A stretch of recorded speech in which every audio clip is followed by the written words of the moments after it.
예, 이 앞주에 이어서 요한복음 4장 23절 24절 말씀 다시 보겠습니다. 요한복음 4장 23절로 24절 말씀.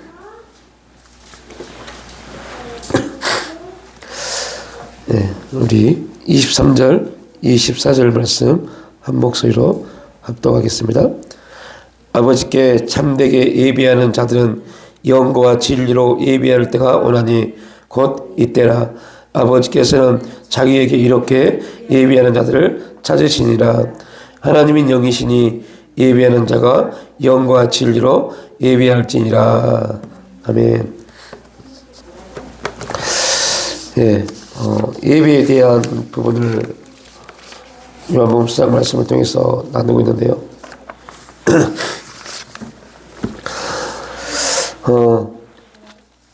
예수께서 사마리아 땅에 가서 그 사마리아 여인을 만나게 되고, 그 만남의 첫 주제는 지금 사마리아 여인이 현실적으로 필요한 것, 그 부분에 대한 예수님의 물음과 그거에 대한 사마리아 여인의 답변을 예배에 대한 첫 질문으로 주님은 사마리아 여인에게 다가오셨습니다.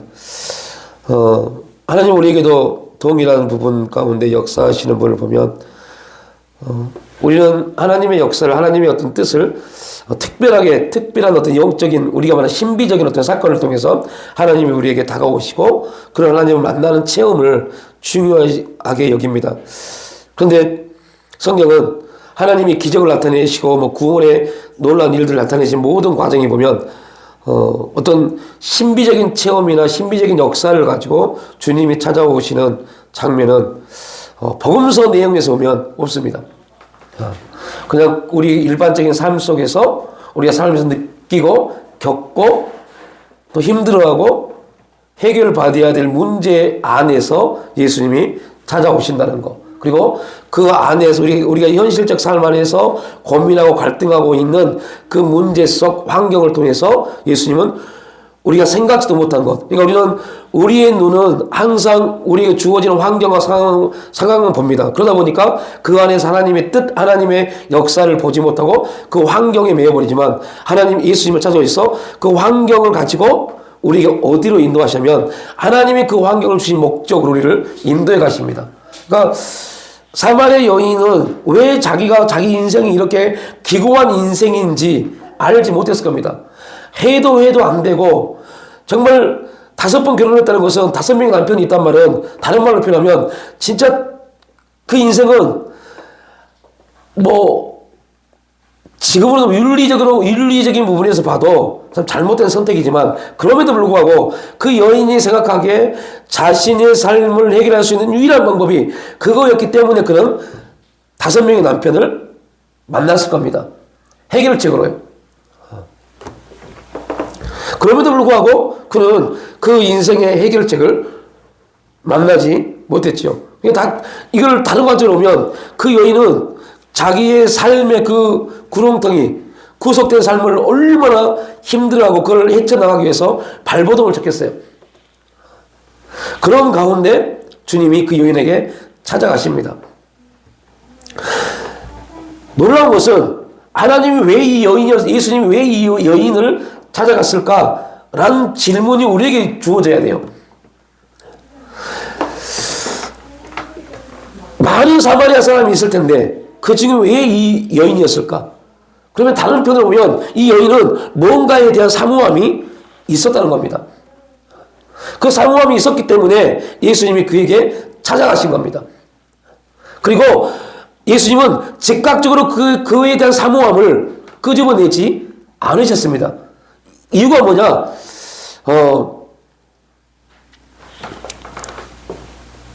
여호수아에서 보면 여호수아가 이제 가나안에 들어가기 위해서 먼저 2명의 정탐꾼을 가나안에 보냅니다.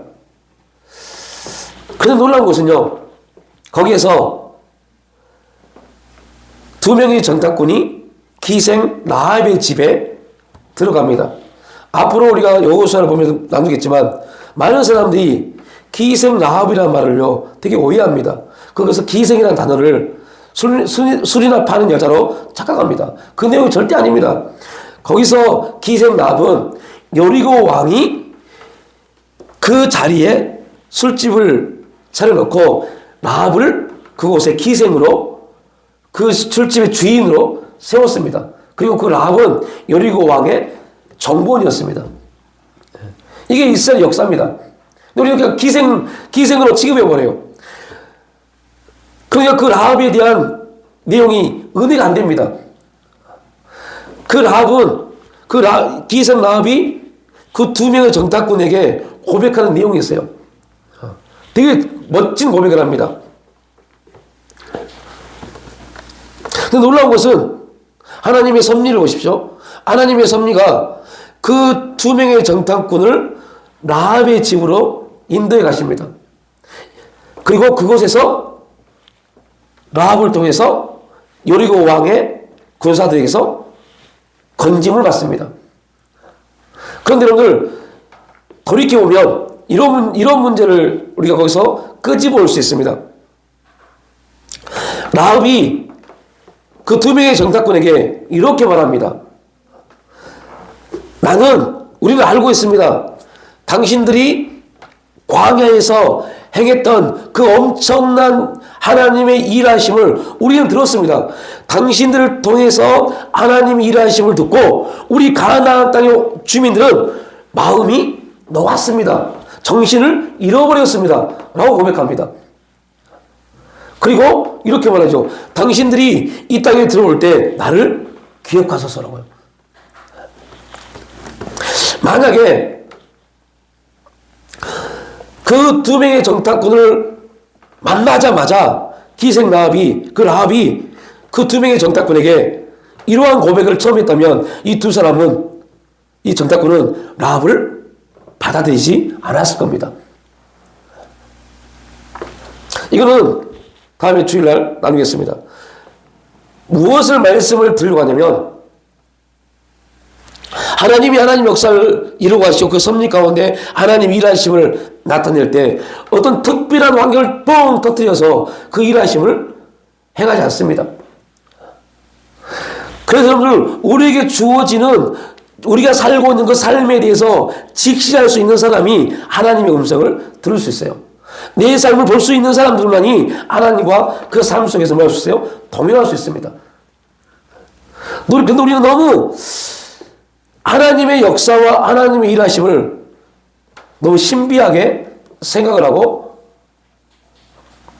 초점을 거기다 맞추다 보니 우리의 삶 속에서 주관하시고 역사에 가신 하나님을 만나지 못하는 경우가 너무너무 많아요. 만약에 오늘 이 사마리아 여인을 예수님이 만났습니다. 그 여인에게 처음부터 그 여인에게 이 영적인 내용을 말했다면 이 여인은 도망갔을 겁니다. 근데 하나님의 예수님 방법은 뭐예요? 그 여인에게 하나하나 그 여인이 지금 우리가 쉽게 표현하면 하나하나 양파 껍질을 벗기듯 그의 육신의 껍질들을 벗기 시작한 겁니다. 현실적인 껍질을 벗기시고 그 다음에 신앙적인 껍질을 벗기십니다. 현실적인 껍질이 뭐였어요? 물의 문제였죠. 물의 문제를 말하니까 네가 마시는 이 물은 먹어도 목마르지만 내가 주는 물은 영원히 목마르지 아니한다 라고 말합니다. 현실적인 껍질을 벗기셨습니다. 그 다음에 껍질이 뭐예요? 그 다음에 예수님이 그 여인에게 뭐라고 합니까? 네 남편을 데리고 와라. 뜬금없습니다. 물을 말한 다음에 네 남편을 데리고 와라 라고 말합니다. 남편이 없습니다. 네 말이 옳도다 라고 말씀합니다. 그리고 나서 그 여자에게 갑자기 무슨 말이에요? 예배요. 종교적인 껍질을 벗깁니다. 종교적인 껍질을 어떻게 벗깁니까? 예배를 말하니까 그 여자가 갑자기 뭐라고 합니까? 어느 지역에서 예배를 드리는 것이 옳습니까? 라고 물어봅니다. 이건 종교적인 껍질입니다. 잘 들으셔야 돼요. 왜요? 우리의 신앙이 똑같습니다. 종교적인 껍질입니다. 그 껍질을 또 하나님이 벗기십니다. 어디의 장소가 중요한 게 아니야. 예배는 장소의 개념이 아니야 라고 말씀합니다. 그러면서 이렇게 말씀하죠. 여자여 내 말을 믿으라. 이 산에서도 말고 예루살렘에서도 말고 너희가 아버지께 예배할 때가 이르니 너희는 알지 못하는 것을 예배하고 우리는 아는 것을 예배하노니 이는 구원이 유대인에게서 남이니라고 말합니다. 이 부분도 기회가 되어지면 조금 더 연구해서 말씀을 나누면 참 재밌는 내용이 나옵니다. 그러면 이렇게 말씀하죠. 아버지께 참되게 예배하는 자들은 영과 진리로 예배할 때가 오나니 곧 이때라.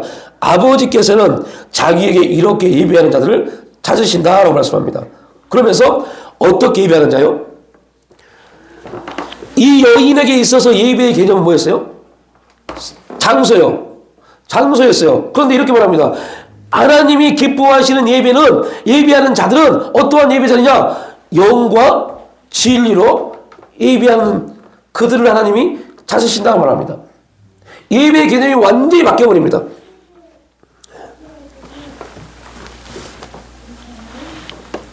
자, 다시 돌아오면 예배의 장소에 대해서 물었다.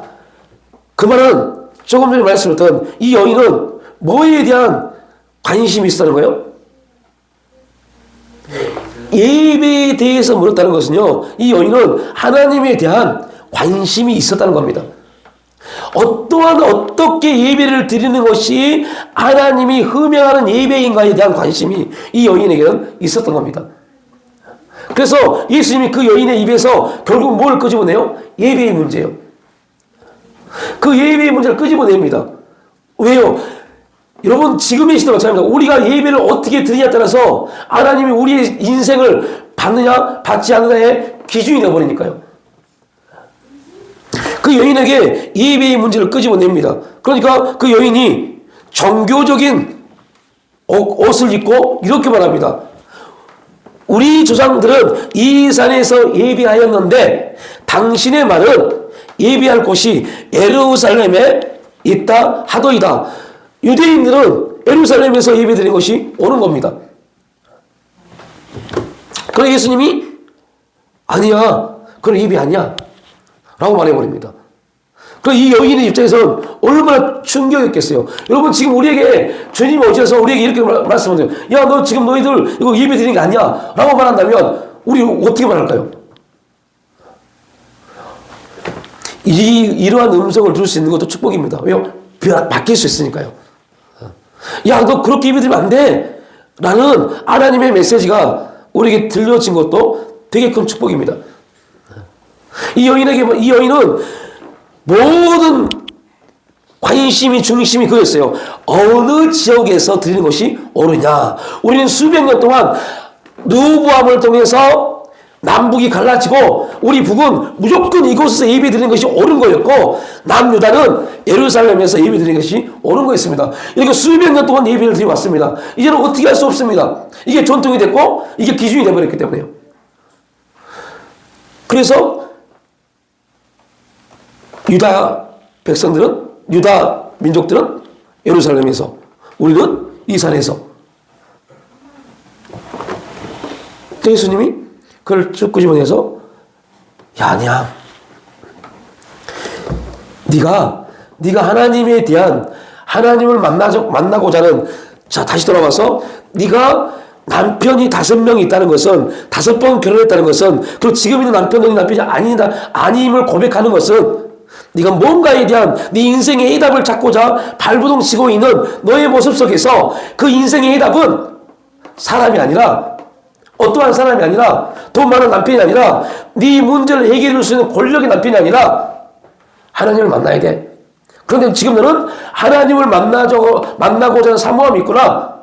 그러면 그 사모함이 진짜 하나님을 만나는 예배자가 되기 위해서 내가 예배에 대해서 말해줄게. 예배는 그렇게 드리는 게 아니야. 예배는 이제 하나님이 기뻐하시는 예배, 네 인생의 모든 문제가 해결될 수 있는 그 예배가 어떠한 예배냐 하면서 말씀하신 것이 요한복음 4장의 오늘 본문의 말씀입니다.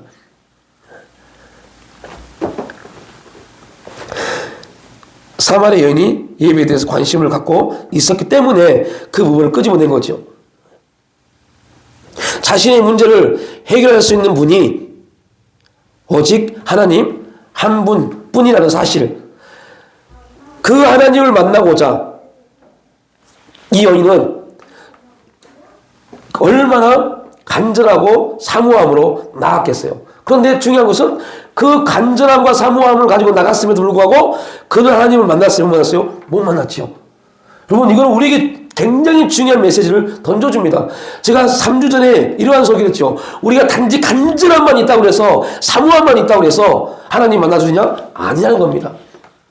우리 이렇게 말합니다. 여러분, 간절히 기도하고 사모함으로 기도하면 이렇게 말합니다. 그런데 여러분들, 우리가 간절히 기도한다고 해서 하나님이 그 간절한 기도에 역사하시냐? 전혀 아닐 수 있어요. 이게 이제 우리에게는 엄청난 큰 주제이고 문제입니다. 왜 그 문제가 생길까요? 그것은요, 자, 그대로 덮어놓고 역대하 28장을 한번 보십시오.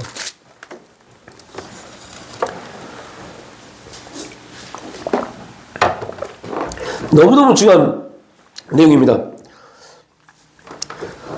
역대하 28장, 이거는 역대하를 읽어보면 역대하의 거의 대부분의 내용이 이렇습니다. 이런 내용입니다. 그런데 오늘 28장 말씀 잠깐 보겠습니다. 6절 이하에 보면 이러한 내용이 나옵니다. 이는 그 주상대 하나님 여호와를 버렸습니다.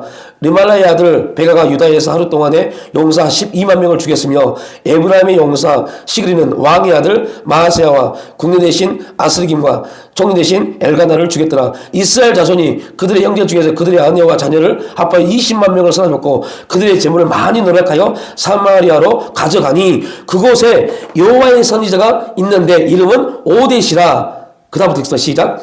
그가 사마리아로 돌아오는 군대를 영접하고 그들에게 이르되 너희 주상 하나님 여호와께서 유다에게 진노하셨으므로 너희 손에 넘기셨거늘. 딱 여기까지. 하나님의 뜻이 지금 어디에 있어요? 북이스라엘에 있었습니다. 하나님의 뜻이 북이스라엘에 어떻게 있었습니까? 남유다가 뭐하니까요?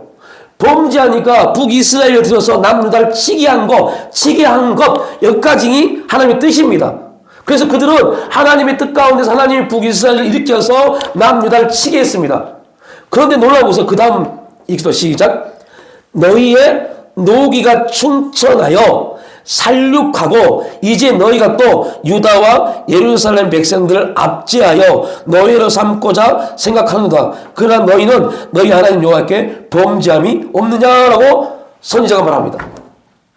너무너무 중요한 말씀입니다. 이 말씀 우리가 엄청난 중요한 사실을 던져줍니다. 하나님의 뜻이요, 뜻. 하나님의 뜻은 북이스라엘을 통해서 남유다를 치는 거였어요. 그런데 여러분들, 북이스라엘이 남유다를 친 거 당연한 겁니다. 쳐서 승리했으면 뭘 가지고 왔어요? 전리품을 가져오는 게 당연하죠. 그런데 하나님이 선지자를 통해서 북이스라엘 사람에게 이렇게 말합니다. 너 하나님 뜻에서 벗어났으라고요. 그건 정말 중요한 메시지를 던져줍니다. 이것뿐만 아닙니다. 역대하 그냥 20장부터 쫙 읽으면서 다 들었습니다.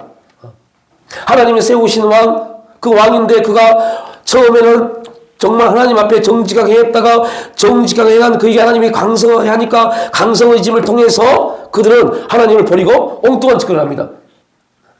이게 역대기의 기록입니다.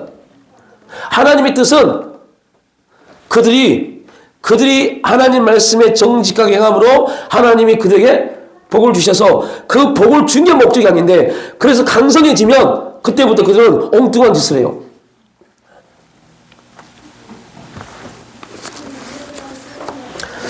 이게 우리 인간의 육신의 인간의 가장 치명적인 죄의 문제입니다. 다시 돌아오면 이러한 사실들을 가지고 보면 이 여인도 마찬가지입니다. 이 사마리아 여인도 동일한 부분을 가지고 있겠죠. 자신의 문제를 해결할 수 있는 그 문제를 해결하기 위해서 발버둥을 치고 이 사람 만나고 이 사람 만나고 이 사람 만나고 이 사람 만나서 해결해 보려고 막 움직였는데 하나님의 뜻은 어떤 사람들을 통해서도 이 여인의 문제가 해결되게 되지 않게 하는 것이 하나님의 뜻이었습니다. 그러니까 하면 할수록 더 그의 인생은 나락으로 떨어지는 거죠. 그리고 더 이상 나락으로 떨어질 수 없는 완전히 처참한 인생이 됐습니다. 그 처참한 인생이 됐단 말이 무엇에서 그를 말하냐면 아무도 물을 기르러 오지 않는 그 시간에 이 여인은 홀로 물을 기르러 왔습니다. 사람들이 뭘 피해서요? 눈을 피해서요. 자, 다시 들어보면 사마리아가 어떤 땅입니까? 완전히 타락한 땅입니다. 그런데 그 중에서 이 여인은 그 사마리아 땅에 있는 사람들에 있어서도 인정받지 못한 여인이었어요. 그래서 이는 누구의 사람들의 눈을 피해서 물을 기를 수밖에 없는 그 여인이었습니다. 아무리 노력했는데 결국은 사람들까지도 인정받지 않고 버림받는 그러한 여인이었어요. 그런데 예수님이 그러한 여인을 만나서 뭐를 끄집어낸다고요? 예배요. 참 기가 막힙니다. 생수의 얘기를 하다가 전혀 상관이 없는 죄의 문제를 끄집어냅니다. 죄의 문제를 끄집어내서 결국은 그 여인의 입에서 예배란 말을 하게 만듭니다. 하나님 우리에게 역사하시는 과정입니다. 우리에게 주어진 현실, 우리에게 주어진 삶 속에서 하나님은 그 삶을 통해서 찾아오신 겁니다. 그리고 거기 안에서 우리가 어떻게 그 삶을 대하느냐에 따라서 우리의 인생의 기준이 달라집니다. 그래서 우리가 계속 말하지만 환경 속에서 하나님 음성을 들으십니까? 라는 주제는 그냥 어떤 환경 속에서 귀를 기울여서 하나님의 육화된 음성을 듣고 이런 얘기가 아니라 그 환경을 통해서 하나님이 우리가 어떠한 모습으로 서게 하는지 이게 하나님의 음성입니다. 그러니까 이걸 이해를 못하니까 어떤 분들이 저 유튜브 설교를 듣고 계속 질문해봐요. 목사님, 환경 속에서 하나님 음성을 듣는다는 게 우리가 어떤 환경 속에서 하나님 음성을 주십니까? 이렇게 얘기를 하시는 분들 꽤 많더라고요. 그게 아닙니다. 그런 내용이 아닙니다. 제가 그 문자를 받고 우리 교회 성도들도 그럴 수도 있겠구나, 그런 생각을 할 수도 있겠구나라는 생각을 해봤어요. 그러니까 환경 속에서 하나님 음성을 듣는단 말은 어떤 환경 속에 있을 때 하나님 우리에게 이러한 육화된 음성을 준다는 소리가 절대 아닙니다. 그런 소리가 아니라 이 환경을 주신 하나님의 뜻이 보여지기 시작하는 것, 이게 하나님의 음성입니다. 하나님 왜 나에게 지금 이 환경을 주셨을까? 이 문제를 주셨을까? 이 아픔을 주셨을까? 이 질병을 주셨을까? 우리는 너무 쉽게 생각해요. 내가 요즘 좀 힘들었나 보다. 내가 요즘 내 몸 관리를 못했나 보다. 내가 요즘 다 모든 기준을 누구로부터세요? 나로부터요. 내가 좀 뭐 했나 보다. 그러니까 이 환경이 하나님이 주신 게 아닌 겁니다. 하나님이 이 환경을 주신 겁니다. 부정적인 것이든 긍정적인 것이든 하나님이 주신 겁니다. 그렇다면 하나님의 뜻은 그 안에서 하나님이 주신 대로 내가 감사함으로 그 일을 감당해 가는 것, 이것이 하나님의 뜻입니다. 그런데 중요한 것은 우리가 그 안에서 행할 때 하나님이 거기서 깨닫게 하시고 보게 하시는 것. 이 여인을 예를 들면 이 여인에게 예수님이 들춰내지 말아야 될 것을 들춰내십니다.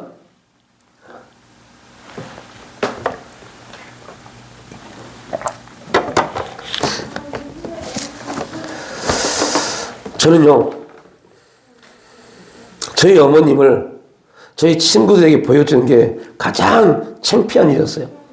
제 친구들이 저희 어머님의 모습을 보는 게 되게 창피한 일이었어요. 어차피 제 고향, 저희 동네에서 같이 태어나서 자란 아이들은 우리 어머니 말기 때문에 상관없어요. 저희 동네에 살고 있지 않은 아이들이, 친구들이 저희 어머님의 모습을 보면 그만큼 창피했어요. 그래서 저희 어머님이 제발 학교를 오지 않았으면 또 시내를 나갔다가 읍내를 나갔다가 저와 저희 어머니 함께 있는 모습을 우리 친구들이 보지 않았으면 이런 마음이 항상 제 마음에 있었어요. 그런데 저희 어머님이 저 때문이지만 학교를 너무 자주 왔어요. 근데 우리 친구들이 다 알아요. 야, 그 심지어 어떤 친구들은 저에게 이렇게 전화하고 비웃었어요. 병신 아들이라고요. 네 엄마 병신이지 뭐. 이렇게요. 이게 얼마나 큰 충격인지요. 그래서 보여주기 싫었어요. 은혜 받고 제일 먼저 회개했던 게 그 사건입니다. 하나님, 제가 하나님을 통해서 내가 지금 하나님을 믿게 된, 하나님을 알게 된 그 첫 시발이, 즉 다시 말하면 저희 어머니가 예수를 믿는 게 아닌 겁니다. 그렇게 하나님을 믿을 수 있는 첫 출발이 저희 어머님을 통해서 내가 이 땅에 태어난 건데, 내가 뭐라고 우리 어머님을, 우리 엄마를 창피하게 했지? 되게 많이 회개했어요. 하나님이 그거를 들춰내 주셨어요. 막 은혜 받고 눈물콧물 흘리면서 은혜 받고 막 방언으로 막 기도하는데 그 모습을 딱 보여주셨어요. 더 큰 회개가 이루어졌던 것 같아요. 그 이유로는 정말 창피하지 않습니다. 너무너무 감사한 존재입니다. 표현을 못해서 그렇지 너무너무 감사한 존재가 됐어요. 그 사건 이후로요. 하나님이 들춰내신 겁니다. 왜요? 그게 해결되지 않으면, 그 문제가 해결되지 않으면 내 예배가 무너져 버리니까요. 너 기도했냐? 그래, 네 기도의 능력이 있지. 그리고 네가 기도해서 이 산이 들려 저 바다에 던지라면 내가 이룰게. 그런데 네 마음에 용서함이 없으면, 네 마음에 해결함이 없으면, 내가 너를 용납하지 않으면 그거 안 이루어져. 이게 마가복음 11장입니다. 기도 아무리 많이 해도, 열심히 기도해도, 능력이 임해도, 여러분 24절 25절이 이루어지지 않으면 여러분 그 기도는 아무 소용도 없습니다. 그래서 하나님이 그 집어내신 겁니다.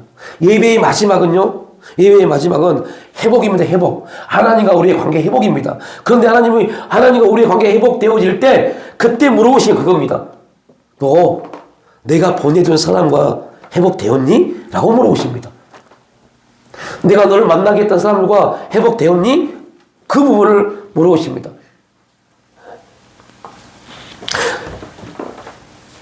이 여인도 마찬가지입니다. 그래서 여러분들, 이 여인이 예수를 만나고 나서 제일 먼저 한 게 뭡니까?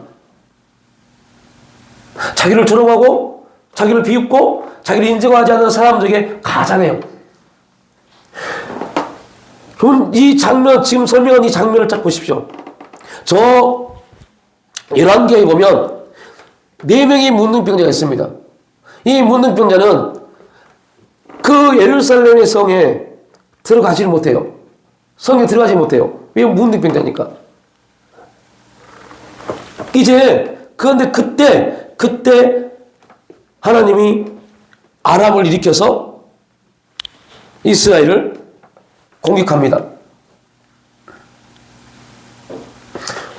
이 4명의 문둥병자는 이러지도 저러지도 못해요. 성에 들어가서 구걸도 못하고 어떻게 할까 고민하다가 이 양 죽을 거, 이 성은 우리는 부정하니까 들어가면 받아주지 않으니까 저 아람 군대에 가서 먹을 걸 구해보자 하고 그들은 그냥 걸어갑니다. 그냥 걸어가는데 하나님이 그들의 걸음걸이를 어떻게 만들어버려요? 아람 군대가 듣기에 수만 명, 수십만 명이 달려오는 말박국 소리로 들리게 합니다. 그리고 아람이 군대가 다 도망가 버려요. 여러분 놀라운 것은요, 그 일을 행하기 전에 하나님이 선지자를 통해서 그 성 안에 있는 왕과 백성들에게 선포하죠. 내일 이맘때 우리 성은 지금 예를 들면 지금 쌀 한 말에 20만 원 하는데 내일 이맘때 쌀 한 말에 100원밖에 안 할 거야 라고 말합니다. 믿으시겠어요? 여러분 지금 저와 여러분의 인생을 가지고 야 지금 네 인생 이렇지 내일 이맘때 네 인생이 완전히 바뀌어버릴 거야 아멘 할 수 혹시 있으십니까? 현재 이 삶 속에서 내일 이맘때 지금보다 1000배 만배 역사가 일어날 거야 믿으세요? 그래서 이스라엘 백성들도 안 믿었습니다. 그런 일이 어떻게 일어나? 지금 이 시점에 일어날 수 없어. 쌀 한 마리에, 쌀 한 대에 20만 원 해도 못 사는, 20만 원 죽어도 못 사는 지금의 실정인데 그 쌀이 배원한다고? 말도 안 돼. 이렇게 말했습니다. 그런데 놀라운 것은 하나님은 그 일을 이루셨습니다. 역사하셨습니다.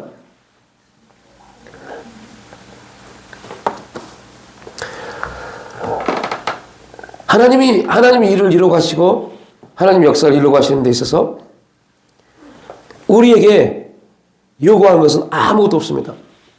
단 한 가지, 그 사실을 믿느냐입니다.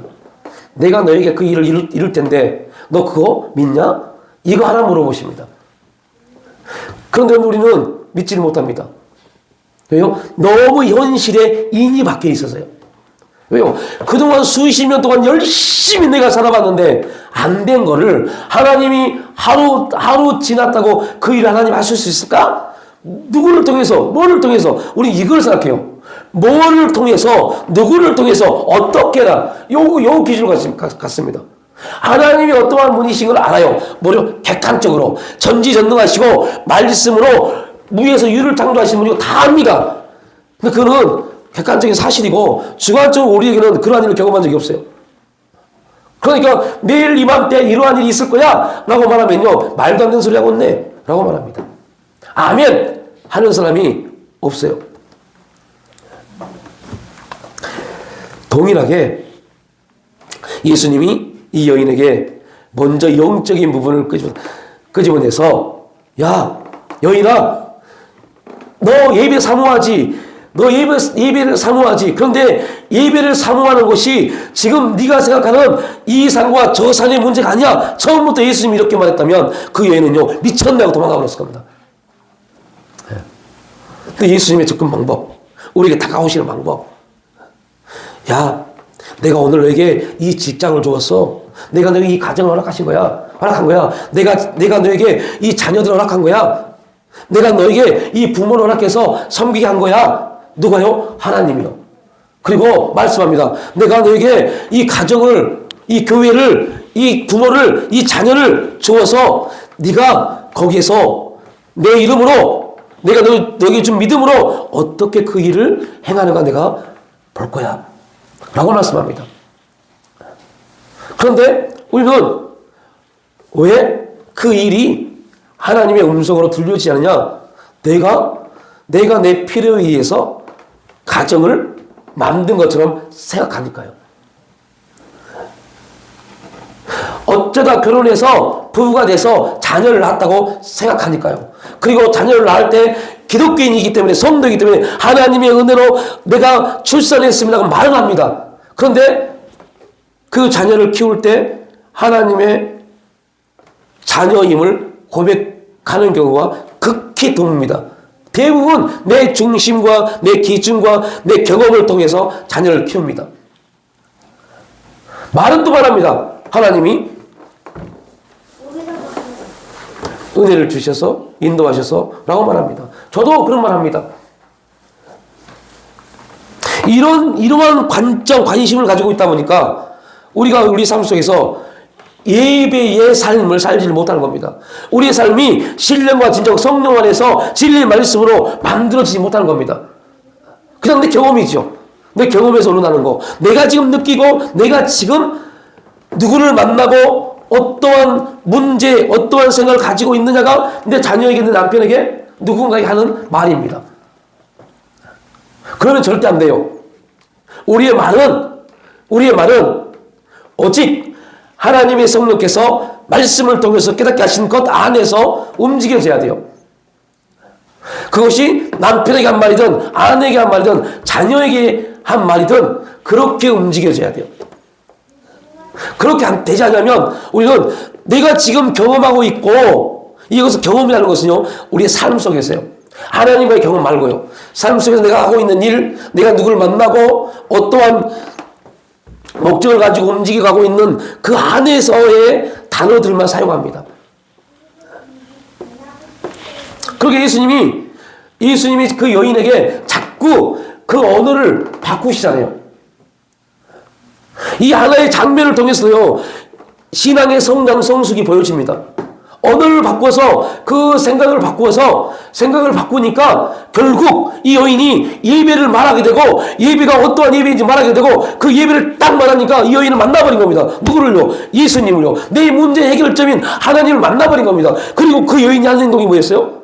이거 말하려고 쭉 돌아왔죠. 갑니다. 사마리아 땅으로요. 그리고 말하잖아요. 와 봐라. 그 메시아가 왔다. 라고요. 그건 예배를 통해서 우리에게 주어진 삶 속에서 예배를 통해서 하나님을 만나면 하나님을 만나게 되면 우리는 자연스럽게 우리의 삶이 또 누군가에게 하나님을 말하는 대변자로 바뀌어버립니다. 예배할 곳이 어디냐고 묻는 이 여인에게 예수님께서는 하나님이 찾으시는 사람이 어떤 사람인지를 말해줍니다. 예수님께서 이 여인에게 하시고자 한 말씀은 이렇게 너의 인생을 불행하게 만드는 죄악과 그로 말미암은 목마름, 그로 말미암아 인생의 고통에 시달리는 너에게 줄 수 있는 최고의 해답, 인생을 불행하게 만드는 죄악, 죄의 문제, 그로 그 죄로 인해서 그 여인에게 온 게 뭐예요? 목마름이었죠. 죄 때문에 그 여인은 그냥 자기가 원할 때 물을 기르러 갈 수 있는 여인이 못됐어요. 그러니까 항상 목마르죠. 그러니까 예수님이 이 물을 먹으면 너는 또 목마르지만 내가 주는 물을 먹으면 영원히 목마르지 않아. 그러니까 이 여인이 뭔가 그 물 저도 주세요 말하잖아요. 목마름에 대한 항상 갈급함이 있었던 겁니다. 그리고 그걸로 해서 그 인생이 얼마나 시달렸습니까? 말이 5번이지. 그러면 그 인생이요. 정말 고통의 인생이었을 겁니다.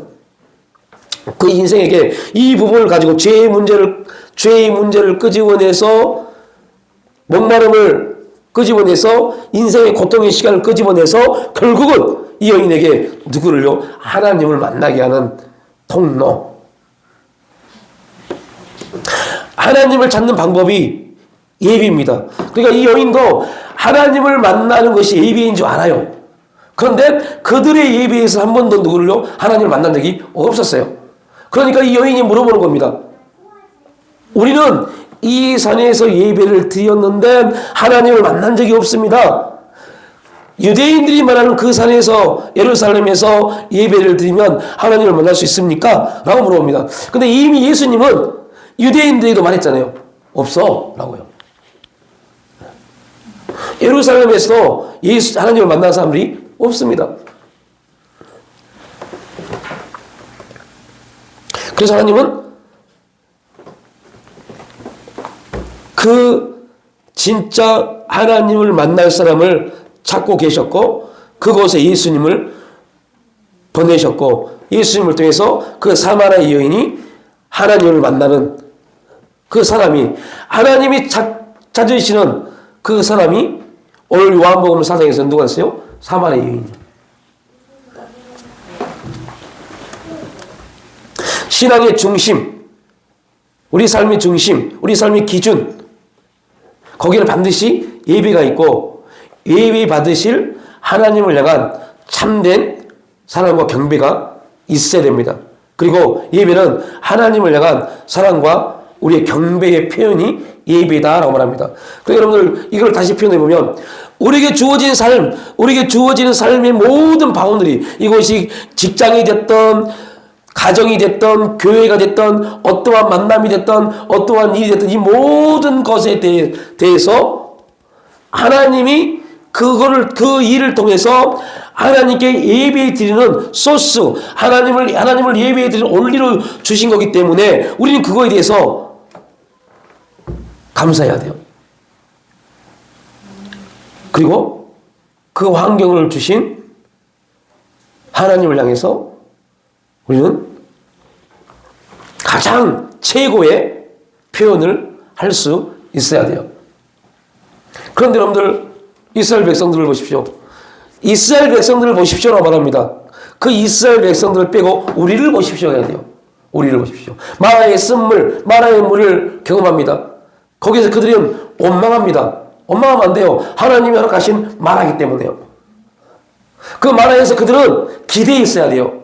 이 쓴물이 3일 전에 홍해가 갈라지게 하신 분이라면 이 쓴물이 어떻게 바뀔까? 이게 이스라엘 백성들의 믿음, 기대가 됐어야 돼요. 그런데 그들은 그 믿음을 잃어버렸어요. 어떤 믿음이요? 홍해를 갈르시는 하나님을 바라보는 믿음을 잃어버렸어요. 그러니까 쓴물을 보자마자 이걸 누가 마시라고 예시 해버린 겁니다. 그런데 이 하나님은 그곳에 뭐를 예비해뒀어요? 이게 여호와이래요. 그래서 여호와이는요 믿음의 눈을 열어야만이 볼 수 있는 겁니다. 여호와이의 축복을 주시옵소서 백날 해봐야 믿음의 눈이 안 열리면 못 받습니다. 하나님 뭘 준비했어요? 나뭇가지요. 그래서 모세에게 나뭇가지를 끊어서 그것에 던져라. 그 쓴물이 단물로 바뀌어버리잖아요. 우리에게 주어지는 삶, 이 모든 것들 안에서 우리가 하나님을 향해서 감사하고 하나님을 향해서 최고의 표현을 경배를 드릴 때 그 안에서 우리는 발견합니다. 뭐를요? 이 문제의 해결점이요. 마라의 쓴물이 바뀌어질 그 나뭇가지가 발견되어집니다. 마실 수 없는 물이 마실 수 있는 물로 바뀌는 일이 나타납니다. 그러나 우리가 그걸 보지 못하면 우리는 그 나뭇가지를 끊을 수 없을 겁니다. 나뭇가지를 끊을 수 없으면 그 마라의 쓴물은 결코 바뀌지 않습니다. 이렇게 말하면 또 이해하기 힘들 겁니다. 그러면 나뭇가지가, 그럼 목사님, 그 나뭇가지가 뭔데요? 내 인생의 나뭇가지가 뭡니까? 지금 내가 이런 환경과 상황 가운데 있는데 나뭇가지가 뭡니까? 또 이렇게 우리는 고민할 겁니다. 구약에서 말하는 모든 문제의 해답, 그것이 나뭇가지가 됐든 지팡이가 됐든 뭐가 됐든 모든 그 해답은 누구를 예표한다고요? 예수 그리스도요. 그 나뭇가지는 무엇을 예표한다고요? 예수 그리스도요. 예수 그리스도만이 쓴물을 단물로 바꿀 수 있는 유일하신 분입니다. 그래서 우리는 마라의 쓴물에서 왜 물이 씁니까가 아니라 예수 그리스도를 통해서 이 쓴물이 단물로 바뀌는 하나님의 역사를 기대할 수 있어야 돼요. 그게 뭐라고? 예배입니다. 그게 예배입니다. 그 예배를 삶 속에서 예배를 드렸던 우리 예배자가 보이는 이 예배당에 모여서 하나님께 그 고백을 드리는 그 시간을 우리는 공예배라고 말합니다. 그래서 삶 속에서 우리 주어진 삶 속에서 하나님과의 그런 교제와 만남이 있는 사람들, 그들의 모임을 통한 하나님께 영광, 이게 우리가 추구해야 될 교회의 참된 모습이죠. 이걸 잃어버렸어요. 이걸 한국교회 뭐 그창 말 필요고요. 교회가 그걸 잃어버렸어요. 그러니까 자꾸 교회가 어떤 행동만 합니까? 그걸 잃어버리니까요. 그래요. 지금 우리가 모습을 보시죠. 그렇기 때문에 지금 이거는 저와 잃어버리는데 되게 중요한 한 줄입니다. 그렇기 때문에 한 교회의 예배의 상태는 그 교회의 성도들의 영적인 수준과 동일한 것을 말해줍니다. 우리의 영적인 수준은요, 우리 예배의 모습 상태에서 보여집니다.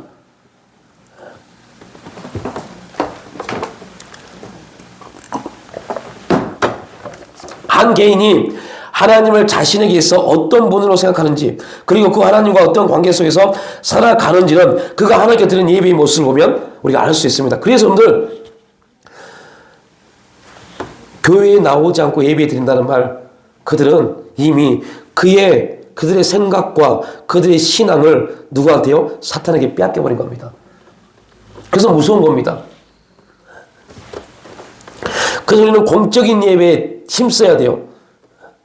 하나님은 우리가 그러한 예배를 통해서 성령 안에서 하나의 끈으로 연결되기를 원하시는 분이 또한 하나님이십니다. 그렇게 하나님이 하나님 역사를 이루어 가시기 때문에요.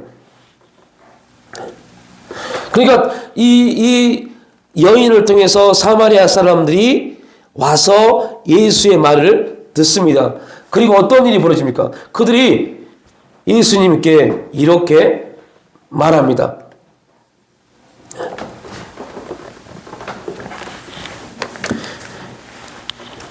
사마리아인들이 예수께 와서 자기들과 함께 유하시기를 청하니 거기서 이틀을 유하심에 예수님의 말씀으로 말미암아 믿는 자가 더욱 많아.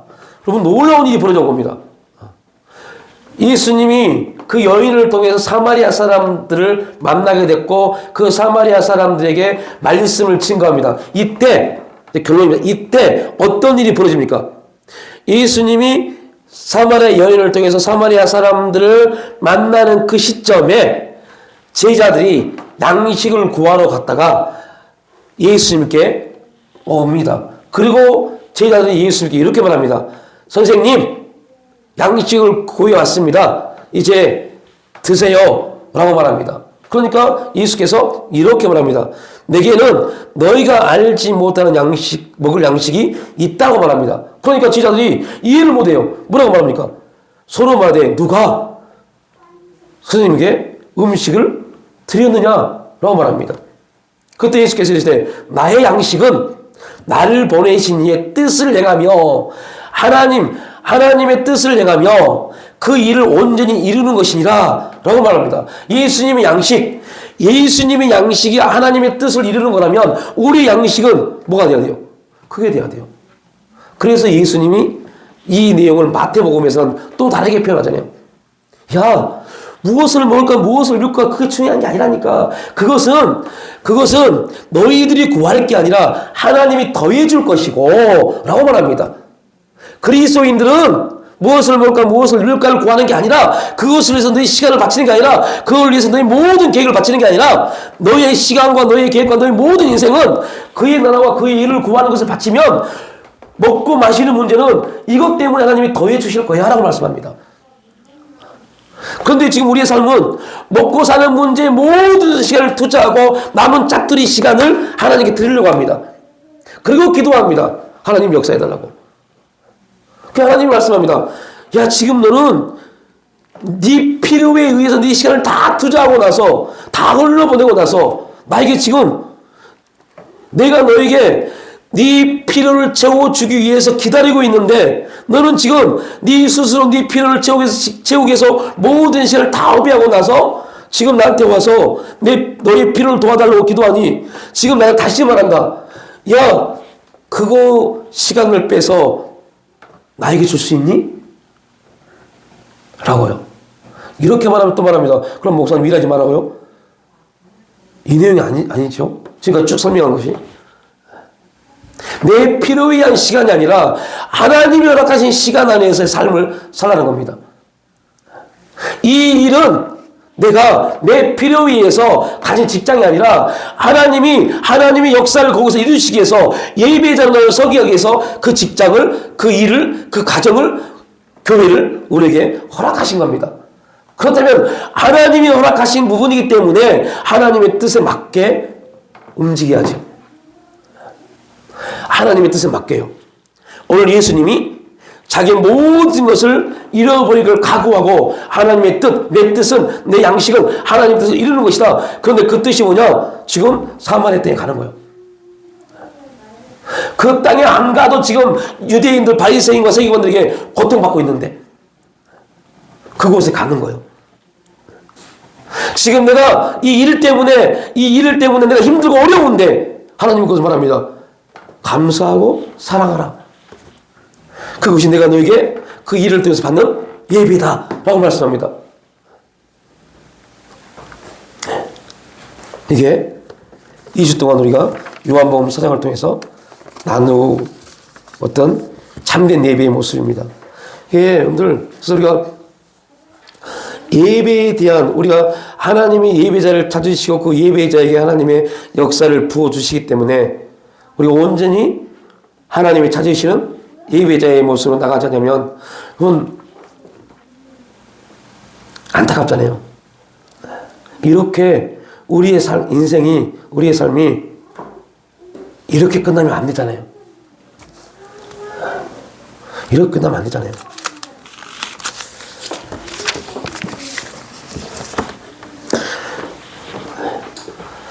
두 가지만 말하고 마치겠습니다. 오늘 아침에 어떤 이야기를 하나 들었어요.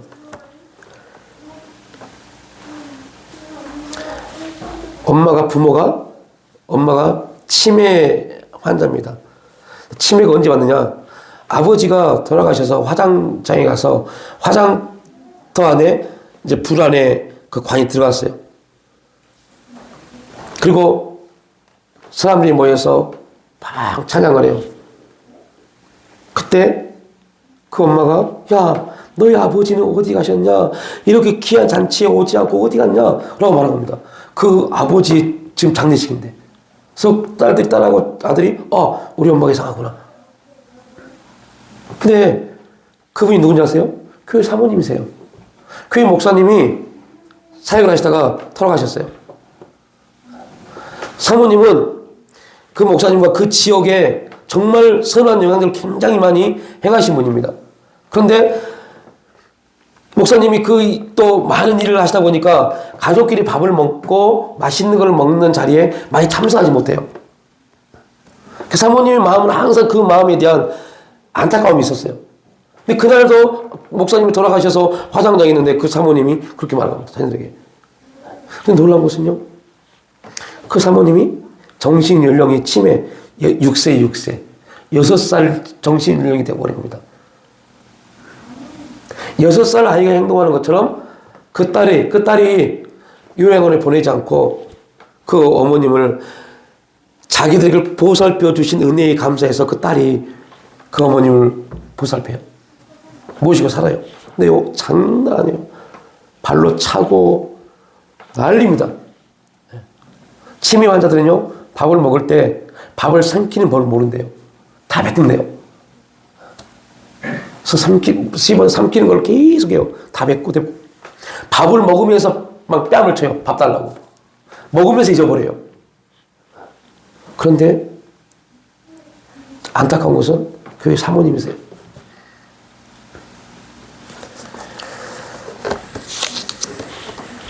잃어버린 겁니다. 또 하나의 사건은요. 56 드신 목사님이세요. 저보다 한 3살 많으신 목사님이세요. 사모님과 딸이 3명이 있어요. 목사님이 아침에 일어나 새벽에 교회 오시다가 걸어오시다가 쓰러져 돌아가셨어요.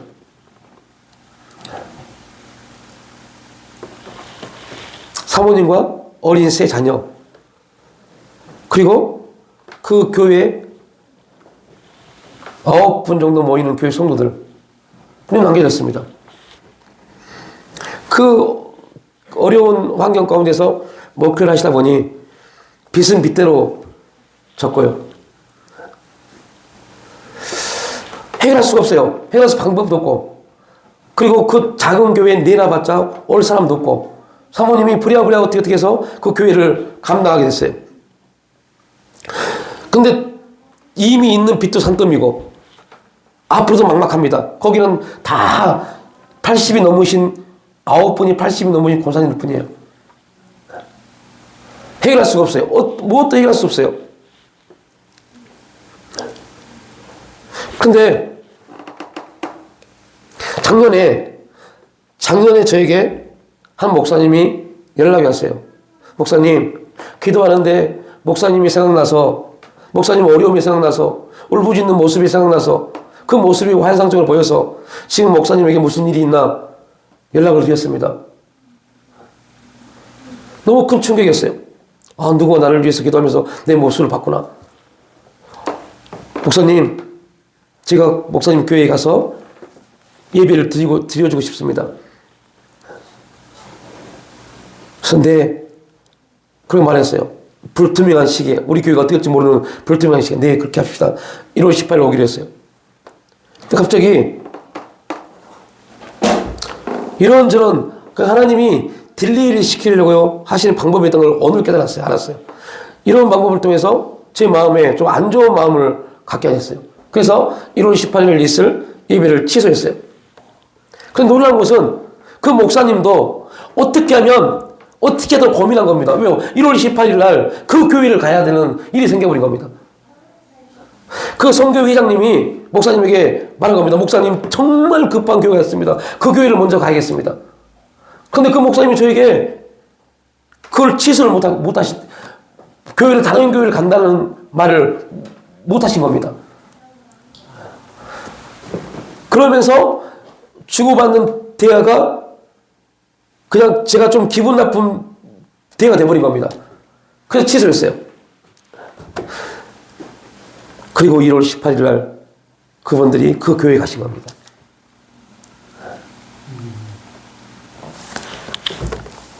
오늘 목사님하고 이런저런 말 주고받는데요. 한편은 되게 자존심 상했어요. 되게 기분 나쁘고. 육신적인 몸이죠. 기분 나쁘고. 근데 그 말을 들으면서 와, 하나님이 일하시면 참 정확하시고 선하시고 합당하시구나. 내가 뭐라고? 그 일하심에 옳고 그름에 대한 부분을 말하리야. 얼마나 그것이 지금 급하고 지금 해결해야 될 부분이 심각하면 하나님이 그러한 방법을 통해서라도 그렇게 역사하셨을까? 그러면서 예배에 오르기 전에 한 10분 간절히 회개했어요. 그때 그 문자를 가지고 내 입으로 고백했던 잘못된 말들 되게 많이 얘기했어요. 하나님은 하나님 방법이 있으신데 하나님이 그거 허락하신 건데 하나님이 만드신 일인데 그거를 하나님의 것으로 내가 받지 못하고 되게 많이 얘기했어요. 계속적으로 깨닫고 배우지 않으면 우리는 정체에 이릅니다. 정체하면 끝내 퇴보합니다. 이게 예배제가 된다는 게 참 쉬운 게 아니더라고요. 그런데 하나님이 우리를 그렇게 사용해 가시기를 원하십니다. 제가 말씀드리고자 하는 건 그겁니다. 그 목사님에게 이렇게 문자를 보내드렸어요. 아마 하나님이 남겨진 사모님과 세 자녀에게 그리고 9명의 성도들에게 이런 말을 하고 싶었던 모양입니다. 목사님을 통해서 여러분의 인생이 이렇게 끝나는 것이 하나님의 기쁨이 아닐 겁니다. 이 메시지를 주기를 원하셨나 봅니다. 그들은 아마 그렇게 생각했을 겁니다. 어쩔 수 없으니까 사모님이 안수를 받고 이 교회를 내가 맡을 수밖에 없지. 저분들 어떻게 맡을 수밖에 없지. 이런 생각을 했을 겁니다. 그런데 이 힘든 일을 어떻게 해결하고 갔지? 과연 우리 교회가 희망이 있을까? 소망이 있을까? 이런 생각을 했을 겁니다. 그때 제가 그 목사님에게 그런 문자를 볼 때니 그 목사님이 목사님 맞아요. 제가 설교하면서 그 메시지를 던져주고 왔어요. 그럼 동일합니다. 여러분들 우리의 삶이 저와 여러분의 삶이 이런 삶으로 끝나면 안 돼요. 이건 하나님 뜻이 아닙니다. 여기서 이것이 지금 어제보다 좀 좋으니까 천만의 말씀입니다. 그렇게 우리 인생을 스스로 재단하지 마십시오. 하나님 그렇게 우리를 이 땅에 보내신 게 아니기 때문에요. 그래서 찾아야 돼요. 하나님이 내 인생을 통해서 우리 가정을 통해서 세우신 목적이 있고 분명히 그 안에 은혜를 주신 목적이 있는데 무엇을 이루시려고 그냥 이렇게 살고 이것이 좋사오니 우리는 기억해야 돼요. 내일 이맘때 너희들이 생각지도 못한 일들을 보게 되고 행하게 될 것이다. 한 장관이 말합니다. 말도 안 되는 소리지만 그랬더니 선지자가 말합니다. 너는 그 일을 보겠지만 그를 누리지 못할 것이다. 여러분 그게 믿음입니다. 그게 예배자의 모습입니다. 아버지 하나님, 하나님이 일하시면 참 귀하고 상상할 수 없고 이해할 수 없고 우리의 경험으로는 우리의 짧은 지혜로는 담을 수 없습니다. 그럼에도 불구하고 주님 우리에게 그 모든 것을 아울러서 하나님을 바라볼 수 있는 믿음을 주셔서 믿음으로 주님을 반응하고 믿음으로 주님의 일하심을 바라볼 수 있도록 인도하여 주심에 감사와 찬양과 영광을 올려드립니다. 요한복음 4장 말씀을 중심으로 2주간 수요 예배 시간에 예배자의 모습에 대한 참된 예배에 대한 부분을 나누었습니다. 우리에게 찾아오셔서 환경을 조성하시고 우리의 그 환경과 삶을 통해서 참된 예배자의 삶으로 우리를 인도해 가시는 그 주님을 찬양합니다. 또한 우리 또한 예배자로서 하나님께 찬양과 영광과 경배를 올려드릴 수 있는 그런 참된 삶을 살아갈 수 있도록 성령님 주관하시고 인도하여 주시옵소서. 감사드리올 때 예수님의 이름으로 기도를 올립니다.